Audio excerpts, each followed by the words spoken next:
नमस्कार, KH live Himachal में आप सभी का स्वागत है और मैं हूं आपके साथ पूजा राजपूत। हिमाचल प्रदेश में एक मामला है जो अब सिर्फ कोर्ट का नहीं रहा। अब ये मामला बन चुका है राजनीति बनाम पीड़िता, सत्ता बनाम सच्चाई और सिस्टम बनाम एक लड़की। आज हम बात कर रहे हैं हिमाचल प्रदेश के उस पॉक्सो मामले की जिसने एक बार फिर राजनीति, पुलिस व्यवस्था और न्याय प्रणाली को कटघरे में खड़ा कर दिया है। चंबा जिले के चुराह से बीजेपी विधायक हंसराज पर नाबालिग लड़की से यौन शोषण के आरोप लगे हैं।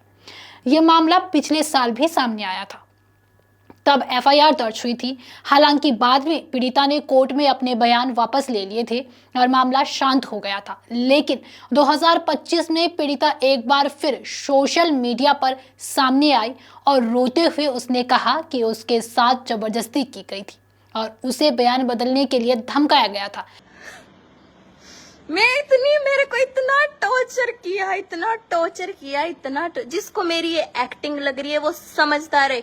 मुझे कोई फर्क नहीं पड़ता, मैं बहुत पक्की हो गई हूँ, मुझे किसी से कोई डर भी नहीं है।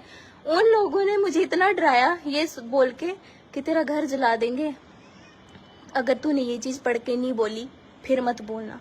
मैं मजबूर अकेली लड़की कहाँ लड़ती। ये तो मेरे में इतना दम है, इतना मैंने आवाज उठाई है, इतनी भी ठीक है। मैं बैठ के खाने वालों में से नहीं हूँ। इसके बाद पिता ने शिकायत दी और विधायक पर दोबारा मामला दर्ज हुआ, जो अब पोक्सो एक्ट के तहत चल रहा है। अब इस मामले ने उस वक्त नया मोड़ ले लिया जब पीड़िता ने एक वीडियो जारी करके सीधे बीजेपी और कांग्रेस सरकार दोनों पर गंभीर आरोप लगाए। पीड़िता का कहना है कि उसे ये जानकारी मिली है कि आरोपी विधायक को मुख्यमंत्री कार्यालय यानी CMO से फोन आया था। वो बेहद भावुक होकर कहती है कि जब विधायक को राज्य के सबसे बड़े राजनीतिक कार्यालय से फोन जा सकता है तो वो कैसे उम्मीद करे कि उसे न्याय मिलेगा। कि चंबा कोर्ट ने हंसराज विधायक को बेल दे दिए, तो बेल दे दिए इसका मतलब यही है कि अब वो खुलेआम घूम रहा है, खुलेआम जो मर्जी जहां मर्जी वो सब कुछ कराएगा। जो हमने इतनी मेहनत की, हमने एक एक सबूत इकट्ठा करके वहां पे दिया है, तो वही चीजें अब वो मिटाने की कोशिश करेगा। जो जितनी भी गवाह हैं सबको डराएगा, धमकाएगा, लालच देगा, सारे मुकर जाएंगे। तो हमारा क्या, हमने जो इतनी आवाज उठाई है उस चीज का क्या है? फिर उस चीज का तो कोई फायदा नहीं है।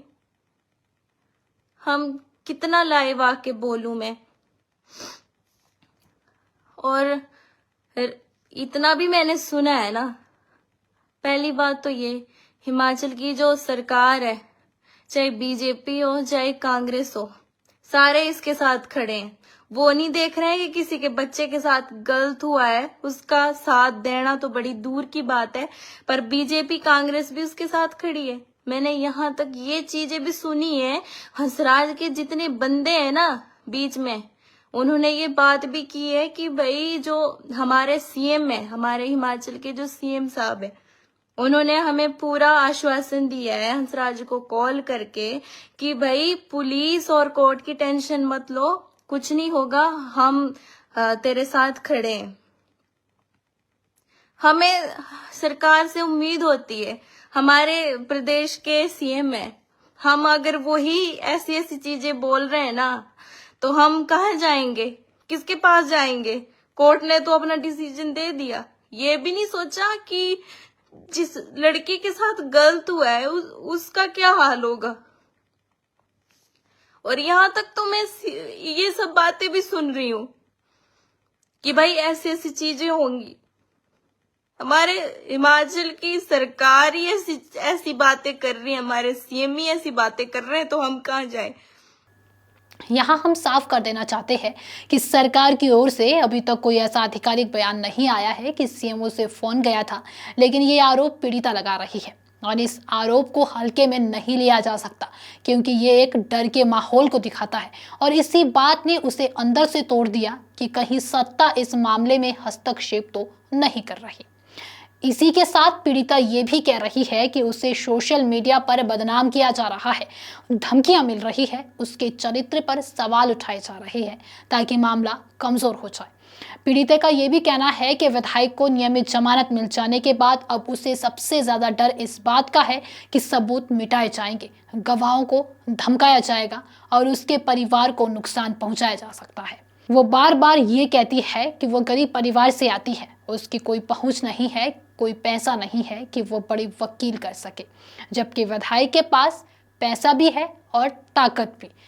पीड़िता ये भी कहती है कि कुछ लोग सोशल मीडिया पर लाइव आकर उसे चरित्रहीन तक कह रहे हैं, जो उसके लिए बेहद अपमानजनक और मानसिक रूप से तोड़ देने वाला है। अब बात करते हैं कांग्रेस सरकार की भूमिका की। कांग्रेस के नेताओं ने धर्मशाला विधानसभा सत्र के दौरान प्रदर्शन किया और विधायक हंसराज के इस्तीफे की मांग की थी। अगर सरकार आरोपी को बचा रही होती तो अपने ही सरकार के नेता सड़क पर उतरकर विरोध क्यों करते? लेकिन संयोग ऐसा रहा कि इस्तीफे के मांग की अगले ही दिन कोर्ट से विधायक को नियमित जमानत मिल गई, जिसके बाद आम जनता के मन में ये सवाल जरूर पैदा हुआ कि आखिर न्याय और राजनीति की टाइमिंग एक जैसे क्यों हो गई। हालांकि ये भी सच है कि जमानत सरकार नहीं, अदालत देती है और कोर्ट का फैसला स्वतंत्र होता है, इसलिए यहाँ सरकार को सीधे दोषी ठहराना सही नहीं, लेकिन ये कहना भी गलत नहीं कि सरकार पर अब जवाबदेही का दबाव जो है जरूर बढ़ गया है। अब सवाल बीजेपी से भी बनता है। बीजेपी अक्सर कानून व्यवस्था और नैतिक राजनीति की बात करती है, लेकिन जब आरोपी आप ही का विधायक हो तो पार्टी की ओर से कोई ठोस बयान क्यों नहीं आता? क्यों पार्टी ये खुलकर नहीं कहती कि कानून अपना काम करेगा और आरोपी चाहे किसी भी पार्टी का हो उसे संरक्षण नहीं मिलेगा? बीजेपी को ये समझना होगा, चुप्पी भी एक संदेश होती है और यही चुप्पी भारी पड़ी है। बीजेपी की चुप्पी इस मामले में कई सवाल खड़े कर रही है। जनता पूछ रही है कि क्या कानून सिर्फ आम लोगों के लिए है या नेताओं के लिए भी उतना ही कठोर है? क्या पार्टी अपने विधायक पर नैतिक दबाव बनाएगी या सिर्फ अदालत पर छोड़कर किनारे खड़ी हो जाएगी? गौरतलब है कि जब ये मामला पहली बार सामने आया था तब एआईसीसी महिला कांग्रेस की नेता अलका लांबा ने भी विधायक हंसराज के खिलाफ एफआईआर दर्ज करने की मांग की थी। पीड़िता के परिवार ने तब आरोप लगाया था कि उनकी नाबालिग बेटी का यौन शोषण किया गया है। 2024 में एफआईआर दर्ज हुई थी, लेकिन जब पीड़िता अपने अदालत के बयान पर पलट गई तो पुलिस ने क्लोजर रिपोर्ट दाखिल कर दी और मामला बंद कर दिया गया। उस वक्त सरकार और विपक्ष दोनों की चुप्पी ने जनता में भारी नाराजगी पैदा की थी और आज वही आक्रोश और तेज हो गया है। महिला संगठनों ने इस बार चुप्पी नहीं साधी, इस मामले में खुलकर मोर्चा खोला हुआ है। एडवा और महिला जनवादी समिति जैसे संगठनों ने शिमला में प्रदर्शन कर विधायक की जमानत रद्द करने की मांग की है। उनका कहना है कि अगर आरोपी खुला घूमता रहेगा तो जांच प्रभावित हो सकती है और पीड़िता पर लगातार दबाव रहेगा। इन्हीं संगठनों को लेकर पीड़िता कहती है कि जब सबने मुंह फेर लिया तब इन्होंने मेरा साथ दिया। ये बयान अपने आप में सिस्टम पर एक बड़ा सवाल है कि आखिर एक पीड़िता को न्याय के लिए एनजीओ और महिला संगठनों के सहारे क्यों खड़ा होना पड़ रहा है? सरकार, पुलिस और सिस्टम उसकी ढाल क्यों नहीं बन रहे?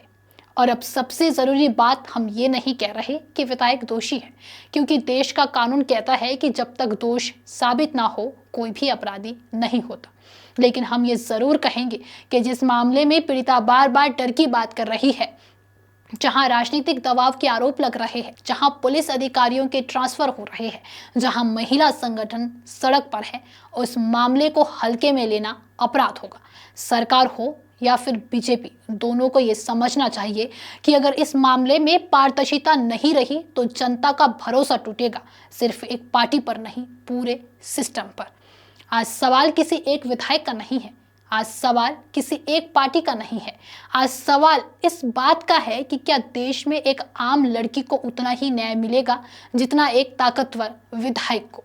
अगर जवाब हाँ है तो ये सिस्टम साबित करे, और अगर जवाब नहीं है तो समझ लीजिए खतरा सिर्फ एक परिवार को नहीं बल्कि पूरे लोकतंत्र को है।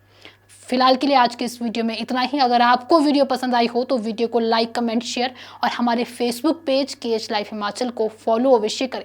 साथ ही अगर आप हमारे इस वीडियो को यूट्यूब चैनल के माध्यम से देख रहे हैं तो हमारे यूट्यूब चैनल को भी सब्सक्राइब जरूर करें।